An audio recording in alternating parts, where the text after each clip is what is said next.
ഹോസ്റ്റലിൽ നിൽക്കുന്ന സമയത്തായിരുന്നു ഞാൻ മീനച്ചാർ ഇട്ടത്. ആദ്യമായിട്ടായിരുന്നു അന്നേരം ഇട്ട് നോക്കിയത്.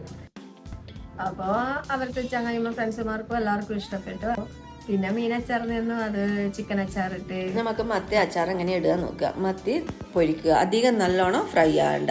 ഈത്തപ്പഴം ചുരുക്കയിൽ കുറച്ച് സമയം ഇട്ട് വെക്കുക. അതിനുശേഷം അതൊന്ന് അടിച്ചെടുക്കുക. വെള്ളെണ്ണ ഒഴിച്ചിട്ട് അതിലേക്ക് കടുകും ഉലുവയും കൂടി പൊട്ടിച്ചെടുക്കുക.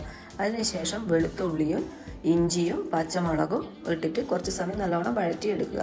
മഞ്ഞൾപ്പൊടി, മുളക് പൊടി, കാശ്മീരി മുളക് പൊടി, അതിൻ്റെ കൂടെ തന്നെ കുറച്ച് കായപ്പൊടി, ആവശ്യത്തിനുള്ള ഉപ്പും. നമ്മൾ എന്നിട്ട് ആവശ്യത്തിനുള്ള വിനാഗിരി ഒഴിക്കുക. എന്നിട്ട് അതിലേക്ക് പൊരിച്ച് വെച്ച മത്തിയും കൂടി ചേർക്കുക.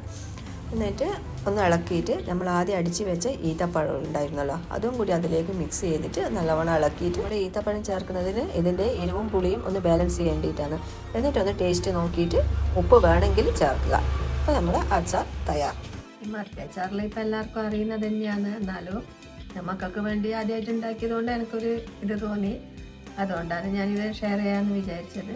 പിന്നെ ചെറിയെന്ന് വെച്ചാൽ നല്ല ചെറുതല്ല, കുറച്ചൊരു ഇതായിട്ടുള്ളൊരു മത്തി എടുക്കുന്നതായിട്ടാണ് നല്ലത്. പിന്നെ വലുതാകുമ്പോൾ ചെറിയ ചെറിയ കഷ്ണങ്ങളാക്കി മുറിക്കേണ്ടി വരും. അപ്പം എനിക്കെന്തോ ഇതാണ് ഇഷ്ടപ്പെട്ടത്, കുട്ടികൾക്കും അതാണ് ഇഷ്ടമായത്. നല്ല ടേസ്റ്റ് ഉണ്ടായിരുന്നു. എല്ലാവരും ഒന്ന് ട്രൈ ചെയ്ത് നോക്കുക. അപ്പോൾ ഇനിയൊരു അടുത്ത വീഡിയോയിൽ നമുക്ക് വീണ്ടും കാണാം.